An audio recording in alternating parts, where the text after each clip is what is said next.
how it applies to your life.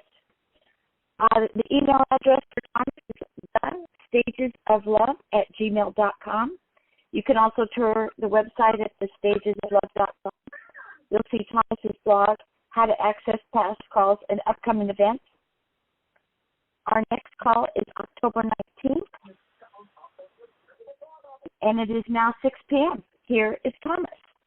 Give me a second, Joanne. Okay. Sorry, guys. Give me 1 second here. I think I made a mistake on the phone number. Welcome to the call. The call will start shortly.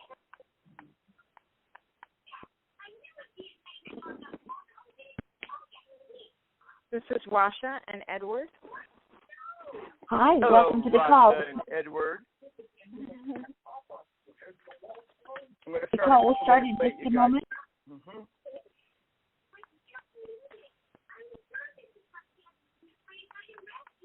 But I am going to do a quick testing here. So as I'm speaking, for those of you who are on the line right now, is my voice coming through Hi, clearly? this is Rod from Santa Rosa. Yes, it is. Coming Okay, good. Thanks. Because, Joanne, you're breaking up something bad. Ron, my brother Ron, it sounds like you were breaking up a little bit there, too. How's this? But Still breaking up. Thomas, I'm going to hang up and call back in. everything. Goodbye, Joanne. Thank you. All right, Joanne, thank you very much. Welcome, everybody. Welcome to the September 2014 Stages of Love call. Really appreciate you making the time and being on tonight's call. As people ding in, if you would, just include the noise, okay? Just include it. It's part of the deal. So a little housekeeping, how the call is going to go, and also I want to acknowledge something. So first I want to acknowledge that yesterday I sent out a reminder text, and I sent out the recording number, and then I realized it. And so today when I sent out the reminder, I changed the call number, but Ian got on a few minutes ago and said that I put 695 as the area code instead of 605. If I did that, I want to thank those of you who are here for having the right number. I haven't checked it yet to see because I haven't been able to go back and look. But, and for folks who weren't able to make it, if you're listening to this recording, I apologize. In the future, Rasha, you're going to proof any text before I send it out to any other people. How about that, if we make that a deal? All right, that works. Absolutely. Okay, so what are we here for today? Well, I forgot the housekeeping. So in a moment, I'm going to mute everybody on the call, and you won't have to worry about your background noise during that period. And then 2 or 3 times during the call, I'm going to open up the call for sharing. So I'm really asking you to put yourself in the call, to really listen closely, and to share if you have that opportunity, because it does provide something for everybody listening. So I'm about to mute the call now. Okay, so you're all now muted. So what are we here about today? Today, we are here about maximizing the quality of your life. And by maximizing the quality of your life, you'll naturally maximize the quality of your relationships. Now, for those of you who are single, just by virtue of maximizing the quality of your life, just by maximizing the quality of your life will have you settle for nothing less than what will support the number one goal. And the number one goal is inner peace. So inner peace and happiness are interchangeable. But the problem with going for happiness is that happiness is elusive, while inner peace is attainable. Now, many of you have already made choices in your life, right? I mean, we all have choices we've made. Some of you are in a couple, and you might be dealing with challenges, disappointments, betrayal. For some of you, even hopelessness. You see, the very nature of life is that it is a series of corrections. Corrections to get back on course. And the key word here is course. If you're flying an airplane from, let's say, San Francisco to Los Angeles, mostly the plane is never on track. It's off course. Because the virtue of flying an airplane is that you're constantly getting back on course. As it is with driving a car, even riding a bike, you're just off course most of the time. Now, in my current series of workshops, we're distinguishing our theme of life. I highly recommend that you do that work, the work to distinguish your theme. In fact, I have a coaching package available that's specifically designed for that work, the work that we're doing on this call. All the distinguishing of your, everything that we're distinguishing on the call, but specifically theme of life. And for details on that package, just email me, thestagesoflove@gmail.com. Now, some of the participants in the workshop have pretty well gotten their theme distinguished. And one, she distinguished that life is unfair. And that's her theme. And you know, if you look at what we think is fairness, life is unfair. But when you are that life is simply life, then it isn't about fair or unfair. It's just life. And my acronym for life is listening intently, forever exploring. See, your theme, undistinguished, has your whole life lived through a constant unconscious evaluation. Your adjustments and your readjustments to get back on course will be in the name of your theme versus adjusting and readjusting for maximizing the quality of your life. Okay, so what does it look like, the maximizing the quality of your life? Well, the first action is you want to get present, really present, to what's running you, the theme of your life. See, for some of you, it might be life is unfair. It also might be that life sucks. It might be I'm a disappointment. It could be I'm pissed off. It could also be life shouldn't be this way. It could be life is dangerous. There are a number of themes that you could be beating your drum to. But no matter what the theme is, it leaves you, number one, avoiding situations, actions, and circumstances. And number two, justifying who you have to be to avoid those situations, actions, and circumstances. And then number three, has you validate the correlated actions, minimizing the quality of your life. We have to really get to a place where we get that life is hard. Life is difficult, and life is not fair. I think Scott Peck said it best in his book, The Road Less Traveled. He said, and I quote, "This is a great truth, one of the greatest truths. It's a great truth because once we truly see this truth, we transcend it. Once we truly know that life is difficult, that life is hard, that life is not fair, and accept it, then life is no longer difficult. Life is no longer hard, and life is no longer unfair. Because once it's accepted, that fact no longer matters." End quote. Now, when you get that, really get that, then you can be that life is life. And when life is simply life, the conversation for maximizing its quality becomes possible. Now, for some of you, your thought process might be, Life is high quality when I'm getting what I want. But this is a child's mentality.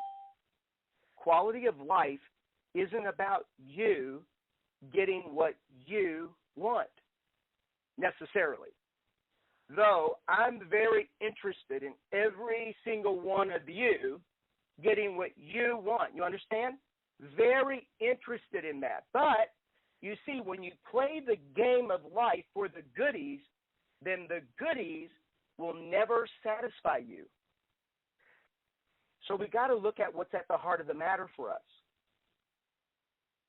What's your sweet spot? So number one, in maximizing the quality of your life, is to distinguish your theme of life. Number two is to determine your sweet spot. See, the sweet spot is a term of art used in baseball and used in tennis. It's the spot on the bat or the spot on the tennis racket that when it makes contact with the ball creates the most velocity with the least amount of effort. I'm using that term of art here. It's the thing that, when you do it, gives your life the most velocity with the least amount of effort. One thing is clear. The consequence of not finding your sweet spot includes chronic, lingering dissatisfaction, an absence of inner peace, and a sense of not being fully in sync with your inner self. A lack of integrity, if you will. So distinguishing your sweet spot is the second action. After years of developing myself and working around my passion, it finally occurred to me. This is my sweet spot. This, the work I'm doing with you now, is my sweet spot. When I focus on this work, everything else falls into place. My passion, my life purpose is this. It gets me up in the morning. It gets me alive, expressing my vitality. It is the vitality I bring to my life and the passion I bring to my couple, and the same vitality and passion is what has us as a couple maximize the quality of our relationship and maximize the quality of our lives and maximize the quality of each other's lives. So I want to check in with you, make sure that you are paying attention. I know how easy it is to start drifting off, because I'd like to work together with you. I'd like to work together on these first two actions to flesh out. Let's look at what are your values. What is important to you as a human being, not as a partner in a couple, not as a single seeking his or her partner, but as an individual, getting clear about what's important to you and clear about what you really want to go after. So that's what we're going to deal with next. And we're going to do that by looking at 7 very specific areas. I like Dr. DeMartini and the way that he distinguishes the 7 areas of focus. And I also like Anthony Robbins' Pyramid of Mastery, where he creates 7 areas of focus. So I've taken our terms and I've used both DeMartini and Robbins to flesh out what I'm trying to distinguish here. And I'm going to use a pyramid. It's the Pyramid of Mastery that Robbins created, and I'm going to change some of the names a bit to fit our purposes. So let's go through the 7 areas, and I'll distinguish each one, and then the work that's necessary to start getting to your sweet spot. See, rarely is your sweet spot right there on the tip of your tongue. What happens is the kinds of conversations that we're having right now and the kinds of conversations that I have with you in our coaching sessions and in our workshops turns on some of your brain cells. It wakes up some of your memories, and it starts to have your thinking different than usual. The National Science Foundation says we have 15 to 70,000 thoughts a day, and 95% of those thoughts are the same thoughts we had yesterday. My goal, my intention is to encourage new thinking, new thoughts. And I'm not stuck on the kind of thoughts you have or the kind of thoughts you generate, but I am interested in new thoughts, because new thoughts will lead to new ways to be, and new ways to be will lead to new actions, and new actions will lead to new results, and new results, a new life. So while all of the 7 areas that we're going to distinguish are important, the hierarchy goes like this. At the base of the pyramid, now if you have the ability, I'd like for you to write this down. The base of the pyramid is your physical body. See, because it holds the whole pyramid. The physical body is the vehicle through which you experience your life. You see, if you don't master your physical body, your capacity to maximize your health, your energy, and your vitality, all the money and all the career success and all the contribution in the world will make no difference. So above the physical body in the next tier on the pyramid is the emotional body. Now, we deal with the emotional body a lot in my series of workshops. It's fundamental, the center of the work we do. The emotional body is where your undistinguished theme of life and the determination of your sweet spot lives. All areas of your life are impacted by the emotional body, but you see, it has no language. It is experiential. And that's why we have to work to get at it. And we have to learn to apply language to that which has no language. Now, if you spend all your time trying to solve your relationship problems, which, by the way, is the next tier right above the emotional body, if you're trying to solve all your relationship problems, but you've not mastered your emotional body, well, that's just a recipe for disaster. Because without mastering the emotional body and getting to your theme and then distinguishing your sweet spot, then ultimately you get to your life purpose, you will always be at the mercy of the emotional body's invisible yet magnetic pull. The workshops I'm talking about run 5 months. I have one currently in Sacramento. It goes through December. I have a new one starting in San Jose come January, delving into these matters. Now, if any of you on the call are interested in doing this work, this Thursday night in Sacramento at 7 p.m., if you're not already registered in the workshop, you can pay $60 for the evening, and we will be doing the work to get to your theme of life. It's an exciting and invaluable evening. I invite you to come and participate if you can do that. Now, back to the hierarchy. Having an understanding of your emotional body will awaken. Then we'll go to the next tier, and that's your relationships. Now, there's a lot to say about relationships, so I'm going to come back to that a little later. I'm going to move past it now just so we get all 7 of the focuses in. I'm going to go straight to the next one, and this one is one of my favorites, time. You see, you must determine how you're going to focus and spend your time in order to create, experience, and expand on the quality of your life.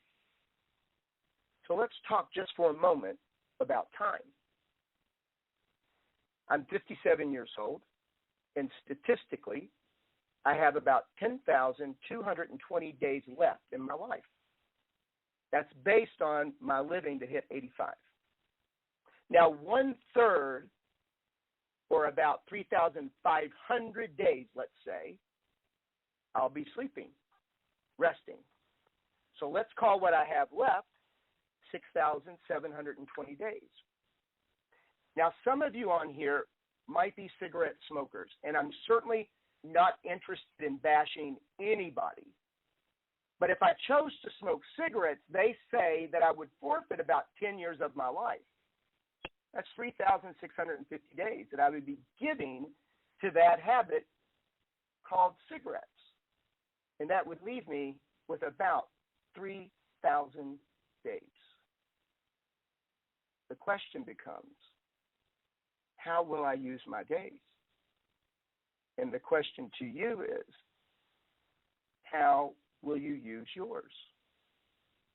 What habits are using you up? You see, I'm fortunate in that I don't use cigarettes. So that gives me my 6,500 days, rough estimate, and statistically speaking. How many days do you have left? What are you willing to give those days to? Now, we've covered a lot of ground up until now, and I'm sure you've drifted away and come back, and you've drifted away and come back.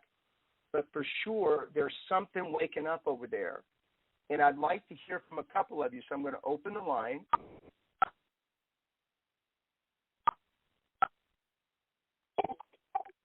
So you're unmuted. Take this moment, just shout your name out. That's how we'll know that you want to share, not just your first name, and then I'll call on you. But any thoughts, anything you'd like to say regarding your days, regarding the habits that you notice that are stealing time away from what really matters to you, to be willing to share something. This is Rasha. Yeah, Rasha. So when you were sharing about the days and the timeline, Yeah.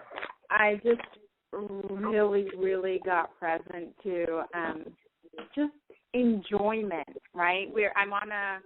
I'm with my parents in Monterey, and we just finished the 17-mile drive, and I tell you, watching their faces, it was the most amazing experience, right? Like just the joy on their faces and the wonder.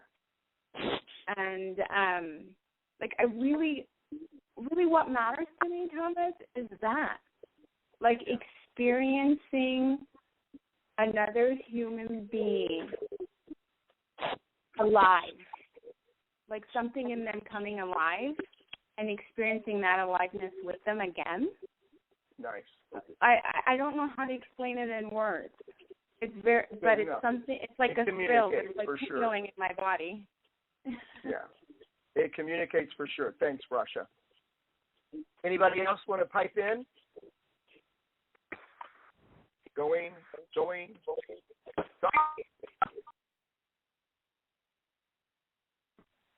So back to the pyramid. So if you can visualize it, if you're not writing it down, visualize you have the physical body at the base. The next layer is the emotional body. The third layer of the pyramid is relationships. The next is time. And now we move right into our life purpose, which in this case is going to include your careers, your work, whatever you're giving yourself to right now that creates your financial well-being.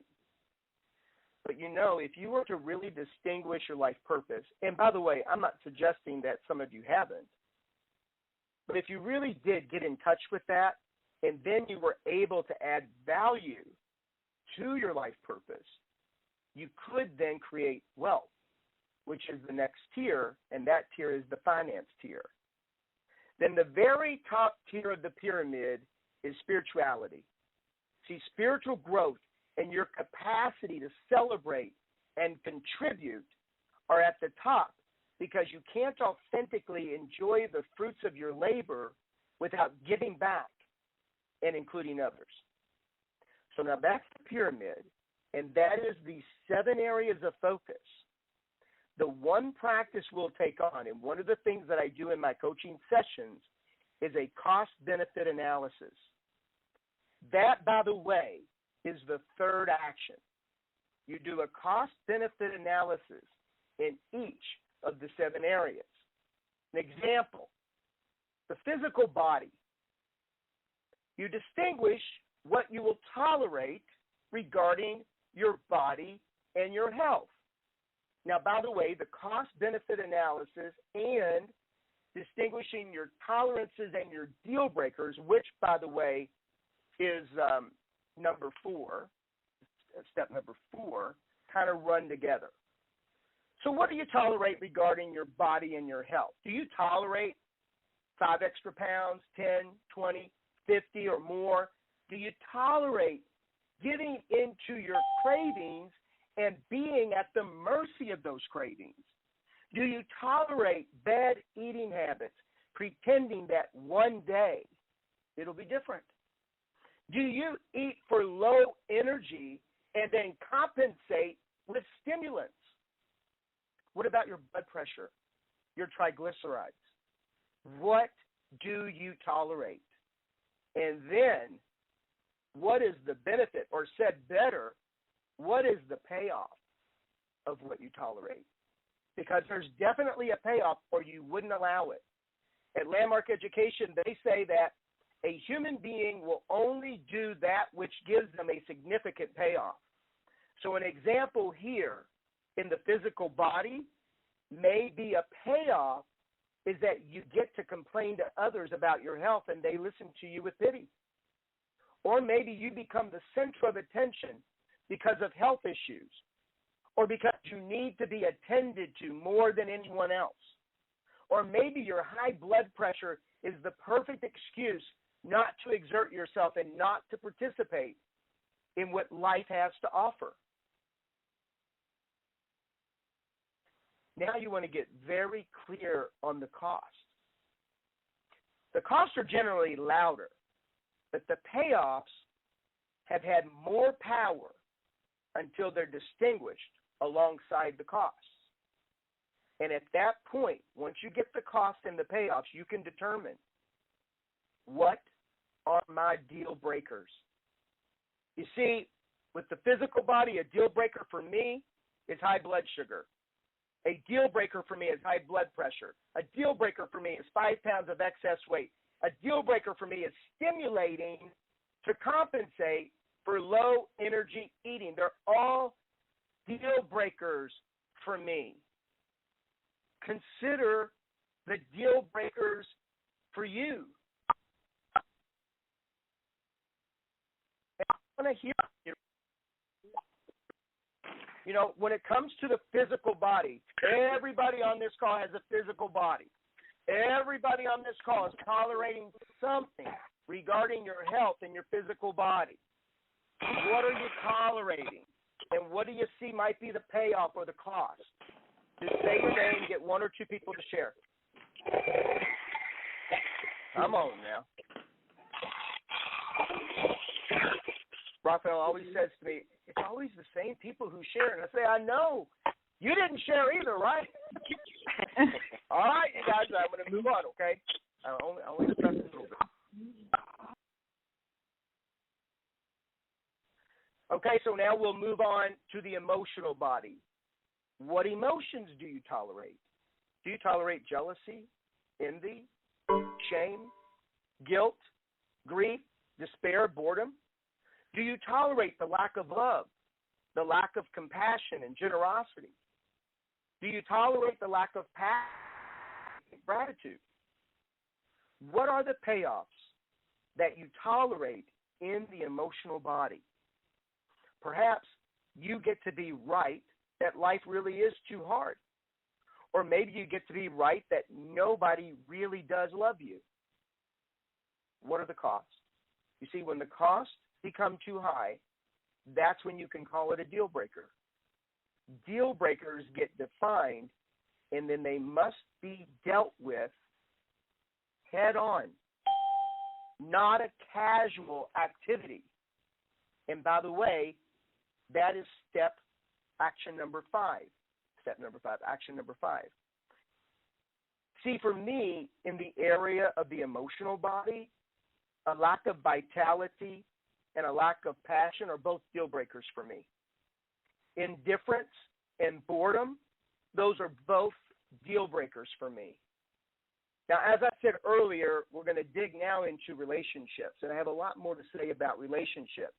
Now, is it a cost-benefit analysis of the relationship itself? Probably not.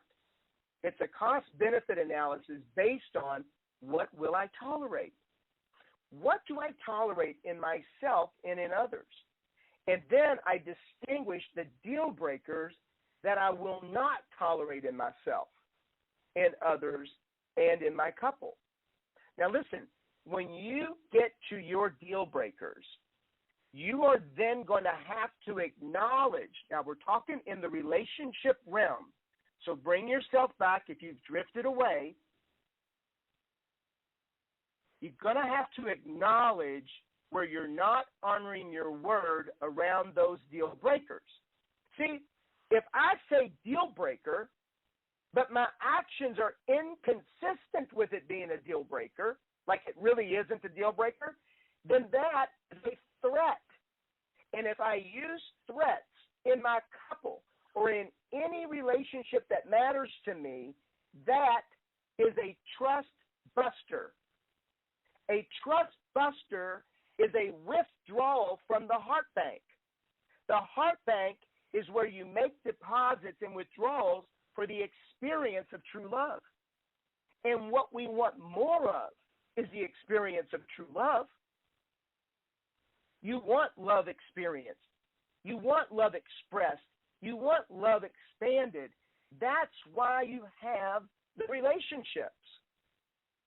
By the way, for more on Trust Busters and the Heart Bank, go to my website, www.thestagesoflove.com.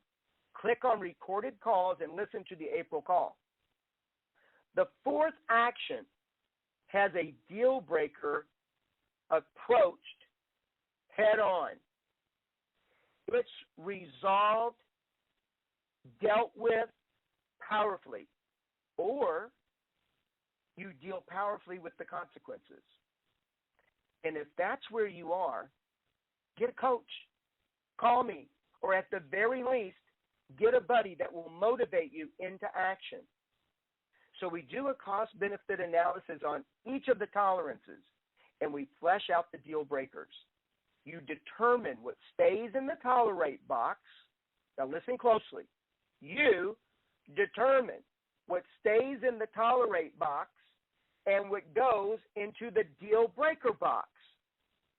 And then you want to look at what are the three things that must be present for me to experience harmony in my relationships. Now, you can look at any of your relationships to dig this up.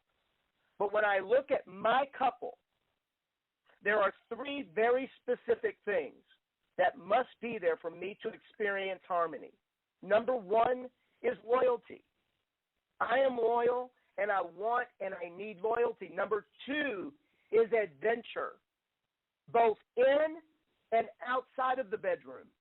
And number three is sincere, authentic communication.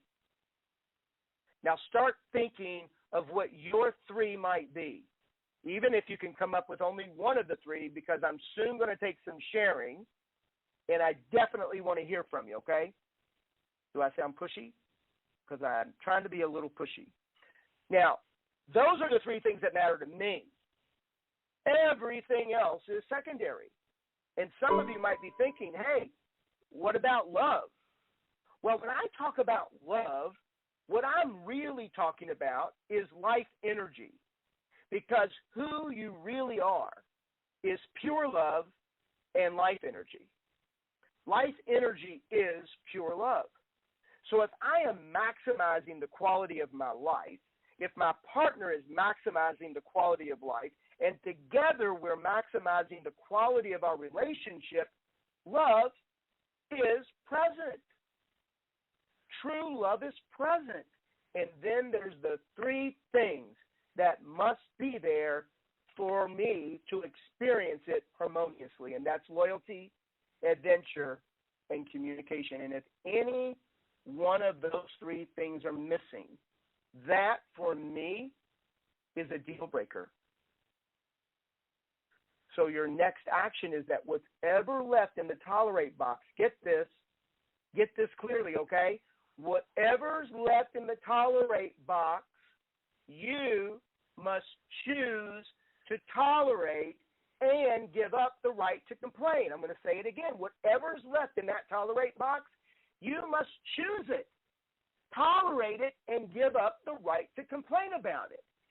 Anything in the deal breaker box must be dealt with head on. So you got the two boxes, right? I want to make sure you're clear. One you're choosing. It doesn't mean you like it. Doesn't mean you wouldn't have it be different if it could be different.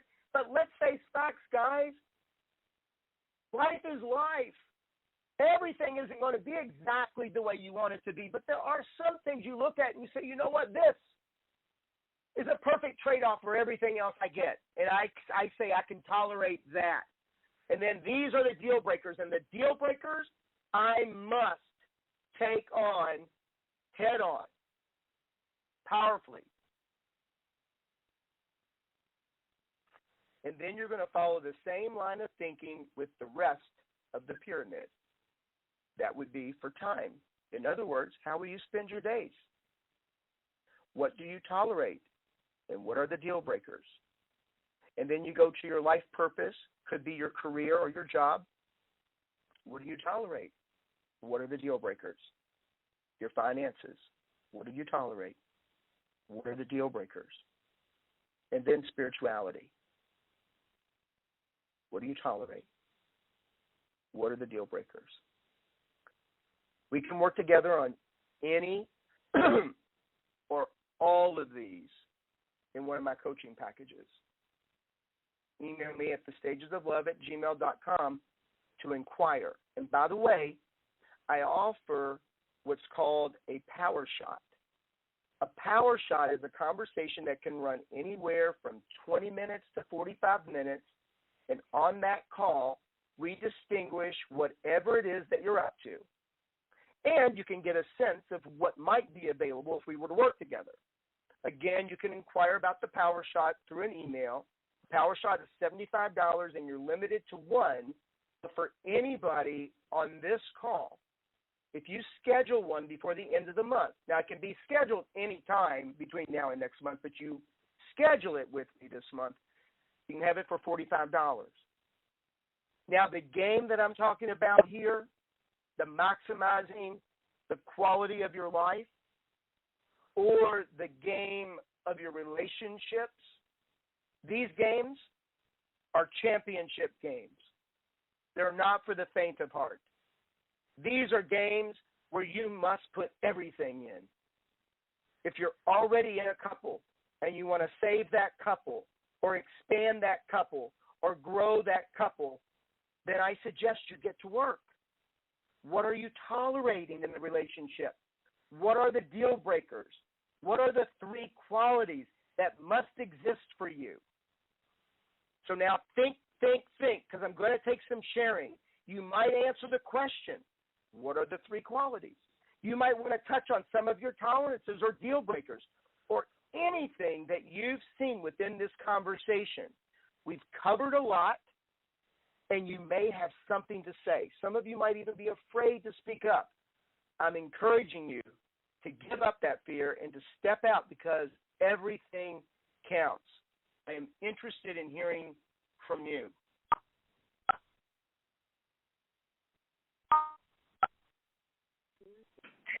It seems like forever to unmute.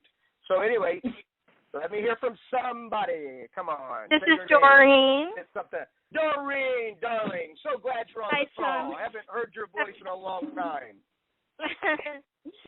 So my area is and always has been my body. Yes. And I'm 66 years old, and I have tolerated it for 66 years. Yeah. What do you tolerate? Being overweight. Yeah, but see, so let's just pick it apart a little bit. Can we do that, Doreen, just a little bit? Absolutely, yeah. Okay, so how many, if you don't mind saying, and if you do, of course, just don't say it, but how many pounds are we talking about? Probably 40. All right, so let's just say 40 pounds. Now, in order, now you might just be designed bigger, right, where you have 40 pounds more than most people your size and height that could be. But we don't want to use any excuses in the coaching coaching. We really want to dig deep because there are areas, see, because I know that you're an extraordinary cook, aren't you? Yeah. So a part of your life purpose gets layered on top of this thing called your physicality that you have to deal with, yeah? Yeah. So there are things in your diet that you tolerate. What are some things that you tolerate in your diet? Sugar. Okay, so sugar. And for most people, and listen, I am not on a bandwagon for anybody to do anything, okay? But for most people, sugar really is poison. But then if you take sugar out and you put in all the fake stuff, well, you've just gone from one poison to something worse. Yeah. So if you're going to do one or the other, I'd assume you do the real deal. But you just want to confront reality. Reality is you are too casual. See, it doesn't cost you enough. You're still beautiful. You have a wonderful marriage. You have a life that works. And it's easy to be casual in that area because you don't pay as big a price as some other folks might. I'm not excusing it because, listen, unless you can choose it and tolerate it and say, I give up the right to ever complain about this for the rest of my life, then it's a deal breaker. So now my question to you is it a deal breaker or is it really something, hey, you know what, I've done it for 66 years of my life, I'm going to do it for the next 50? Well, recently I've kind of come to that and said, but my fear is I'm shortening my life, and at 66, I have a 26-year-old son, and I'm so committed to being a grandma to his kids when the time comes. So that is really the part that hits me now, where I never felt anything before like that. There you go. So then I would say for you, Doreen, it is a deal breaker, and you cannot be casual. You cannot be casual. Now, when I say you cannot be casual, what do you hear? I need to make other choices. Yeah, but you can't wait and figure them out over the next few months. See, you got to go to bed tonight and wake up in the morning and make a list. And you say, on this list are the things that are going to give me the results I want. And most people, when it comes to their physical body, are casual. In our culture, most people are casual. So you either have people who are very extreme, which will drive you crazy. I'm sure I drive some people crazy with my extremities. And then you have people who are extremely casual. But the thing is, if you aren't extreme, you will not get the results, especially at 66 years old. See, if you were 36 years old or 26 years old, unfortunately, you can afford to be casual. That's what gets us to where we are now, by the way, because we bounced back and forth during those years, and we train ourselves that it works that way. And then you hit 50, and it doesn't work that way anymore, period, the end, right? Right. So, if you want to talk about this more, by all means, we can have a short call. I could go through a few things with you where I would say this is where you got to take the casualness out, because one of the things I want to dig up with you is where are you really casual? See, not just casual in your actions, but there's a casualty in your thinking. See, some people think, well, if I just go on, that's going to give me what I want. Wrong. See, I know that you and Mike walk. I don't know if you walk every day, but I know you guys walk quite a lot, right? I mean, that's no, we don't. You're not. No, we don't.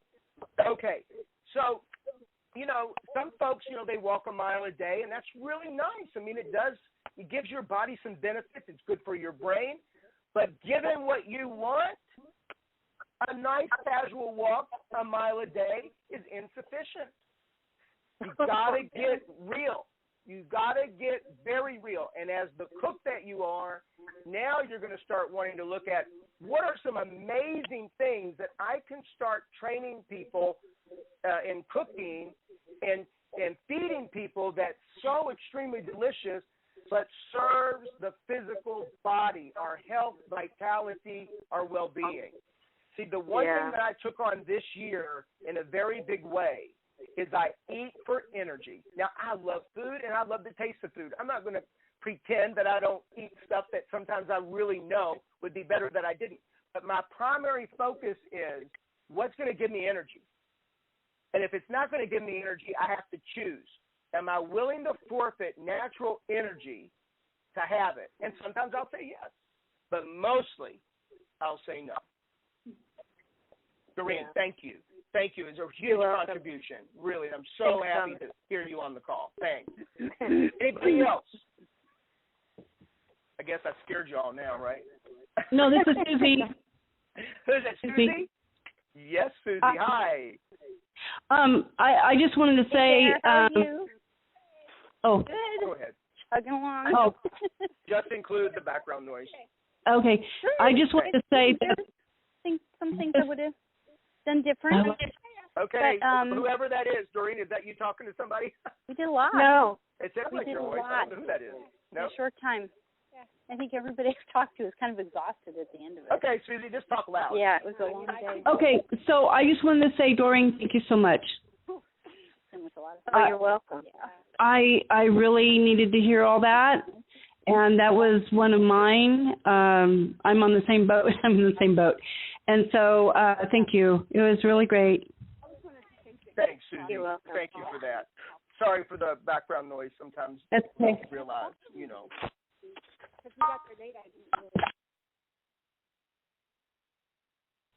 Okay, so now you're muted. Thank you guys for stepping in. Now, when you get to that place, so the place where all these things that we talked about are powerfully distinguished for you, and now I'm pointing to the relationship, okay? I'm pointing to the couples. I'm pointing to your relationships. You get these things powerfully distinguished, and then I'm going to say, create adoration for your partner. The benefits of expressing adoration authentically are endless. Couples who've been happy together for many years express adoration for their partners.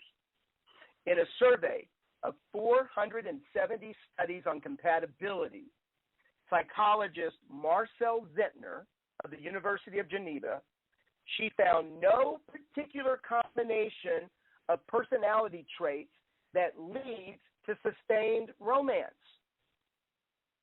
with one exception: the ability to sustain your positive illusions. Couples who continue to maintain that their partner is attractive, sexy, funny, kind, and ideal for them in just about every way remain content with each other. Their brain activity is love stimulated as much as new lovers of only 7 months. Only the older couples have less anxiety and more calmness. The phenomenon is known as love blindness, and I'm calling that adoration. Adore, to regard with the utmost esteem, love, and respect, to honor. You'll make all the little decisions with your head, but the big ones you will make with your heart. So listen closely. Complacency will never produce the kinds of shifts in our behaviors and in our relating to each other that you and I are committed to. Being casual in regard to your quality of life can no longer be tolerated. If it is, then you will not maximize the quality, but will simply have plenty to complain about for the rest of your years. And by the way, given the work I do, I work with really great people. I work with thousands of couples. I've become certain that this is sometimes more important to people. That is, being casual, expecting that maximizing the experience of life will handle itself. And hey, if it is that way for you and you own it, awesome. Just be clear, you also give up the right to complain about it. On the other hand, be honest with yourself. Are the deal breakers bigger than you can tolerate? Are you living in an illusion about a future that will never happen? Have you settled for less than you desire and pretending it will somehow change? If you settle for less than you desire and you're responsible for that choice, cool. But if you're pretending or you're unsure, then focus on maximizing your quality of life. Focus on raising your vibrational frequency, attracting more of what really matters to you, attracting a fit for who you are. Focus on the 7 areas and the 7 actions. See, often we place our ideals above reality. Now, when I'm talking about relationships and couples and lives together, I invite you to get interested in a partner for life, not a life sentence, but someone who will partner in maximizing the quality of your life. If you're uncertain, it's time for coaching. Call me. Anything that seems stable, constant, in there lies a hidden decline.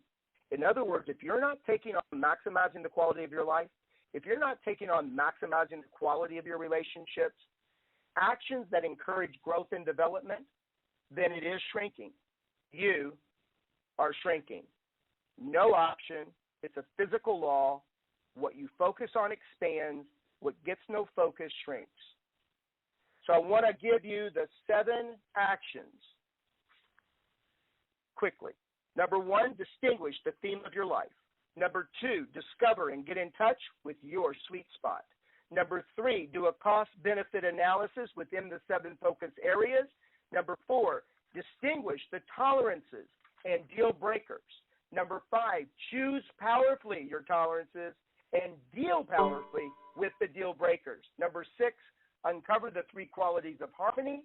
And number 7, find and live your life purpose. If you're able to join us Thursday evening in Sacramento at the DoubleTree, 7 p.m., $60. Our next call is Sunday, October 19th, 6 p.m., same number. Please pass it on. I'm going to be changing the way I'm doing the reminders. Some people don't appreciate the text, but it seems to be the only way I can get it out there. I'm going to do it one more month, but I'm going to encourage you now to share the right number for me and to get people on our call. Next month, Saturday, October 18th, 10 a.m. to 1 p.m., I will be at the Center for Spiritual Living. I'll be presenting a new program called The 7 Stages of Love Through the 7 Stages of Life. Tickets are $30, and you can register online, www.thestagesoflove.com. I am now going to complete the call, but I want to give anybody an opportunity to say anything before I say good night.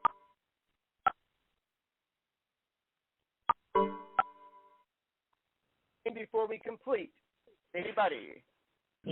Thomas, have you decided when you have the Skype call for the makeup? Who is this? Is this Rod? Yes. Rod, what I'm going to do is I'll tell you what, you'll get an email from me, but what I am doing is a PowerPoint with the videos embedded, and you'll also get a video recording of the coaching interactions, because this month we're going to do a lot of front of the room work. And so I'm going to record that, and you'll get those also. And then we'll schedule a time that we'll go through those together. Does that work for you? Okay, great. You'll get the whole deal, man. Is that good? Sounds good. Thank you, Rod. Thanks for asking. Anything to complete the call? Thomas, David? Yeah, David. I love you, Thomas. Love you too, Gene. Thanks. Yeah, David. Well, I wanted to share earlier, but I don't know. Is it too late to share or ask a question? No, go for it. So my walk away, what I want to share about is is my area of health and well-being. Yes. And that I was successful in losing almost 100 pounds. And then, 2011, and then 3 years later, I'm averaging about 2/3 of that are back, and I've leveled off, so I've never fully regained it. Now, where I want to stay out of is the analytical mind. Yes. In my analytical mind, it's simple. Oh, yeah, exercise, calories, blah, blah, blah. I know all that. And my walk away tonight is, what is something new that can be created? Because when I went to, what motivated me to lose the weight back in the day was on the waiting. There you go. I hear a lot of noise. I'm on the waiting list for knee surgery, acid reflux. I mean, the list goes on. Yep. And then never did have given the breakthrough. Never had the surgery. Never had acid reflux like that again. I mean, this is years later. So all these great things.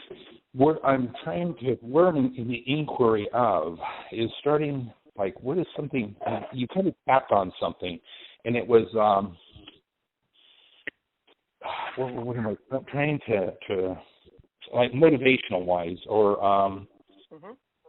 kind of reference the language you used. Like, if there was, that I used tonight, or that I used with you on a call one time?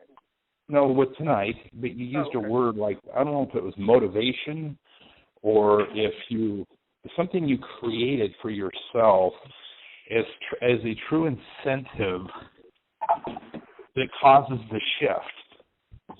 Because, like, for example, you know, I am just not motivated to go to the gym. Of course not. Pure and simple. Of course not. Well, so let's talk about that for a moment, okay? Okay. There's a couple things that you have to first distinguish, and one is, see, if a person goes to the gym, even on a regular basis, but the results they get are minute, then they're not going to have the motivation to go. So you got to have the kind of results that inspire you to keep you going, because mostly it's not any fun going to the gym, right? I don't think there's anybody on the call who say, "Oh yeah, I love going to the gym." There comes a point where the payoff is great enough that going to the gym becomes fun because of the payoff. But the actual getting your butt out of bed, getting there, and getting the job done, if you don't get a lot of results, you don't really have a lot of motivation. You there? Yes. Okay. Eating. See, when you took the weight off, you did a specific program, and the program, by design, takes weight off. What they try to do while they're taking weight off with calories and a blend of certain types of foods, what they try to do is to get you to retrain yourself in the way that you eat. The reason that's not wildly successful for people over time is because the win, it takes so much to get the win. See, that kind of eating isn't natural. You know, you have to go there and get your food. There's so many pieces to it. Unless you connect to them like a club and be part of the culture, it's not enough incentive, especially for a man, from my point of view. So the thing that has to happen, see, I eat for energy. That is a mindset change. That mindset change takes food from my mouth and relies on my brain to make choices. You follow? Yes. The taste buds aren't the driver. And that's a big shift, David. It may not work for you. It might be something else we'll have to dig up together. But I think, to tell you the truth, because, see, you are in politics. You have big dreams. You have things that you want to cause. Well, the best way to express the kind of power your mind has and your brain has is to create the results you really want, to keep them consistent, and to be able to show those results from the podium. Mm-hmm. You could create that as a motivation for yourself. Got it. What are you hearing? That you tap on, it's like what comes natural for me, because I'm very much in action, playing in larger and larger games, if you will, in service to the community, political involvement, etc. That comes natural. I love it. I love it, love it, love it. And it's like, what I get is, how do I transfer that over to being in action, that I pursue my health and well-being? Well, you're not going to live long enough to fulfill on your dreams. That's one right there. And I get that. It just that recognition in itself. Jack, I made it worse. Yeah, Sorry. I get that.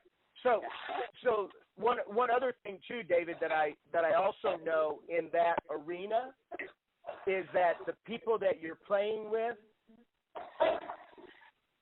all of those people kind of have the same kind of eating habits because you all do those banquet dinners.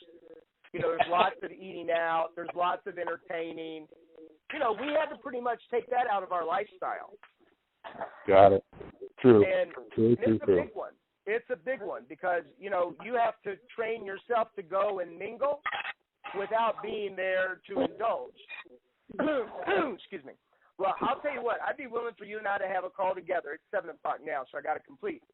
That we dig a little deeper and come up with an action plan to create your sweet spot, to get that thing loud enough that it makes it worth your while. See, I would say your sweet spot revolves around, you know, your political office drive. I think that's your sweet spot. Now we got to use that to impact all the other areas of your life, and we will. Sounds great. Thank you, Thomas. All right, my brother. Thanks. Good night, everybody. I hope to hear you on next month's call. See you at the workshop. Bye-bye. Good night. Bye. Night. Bye, Thomas. Bye, Thomas.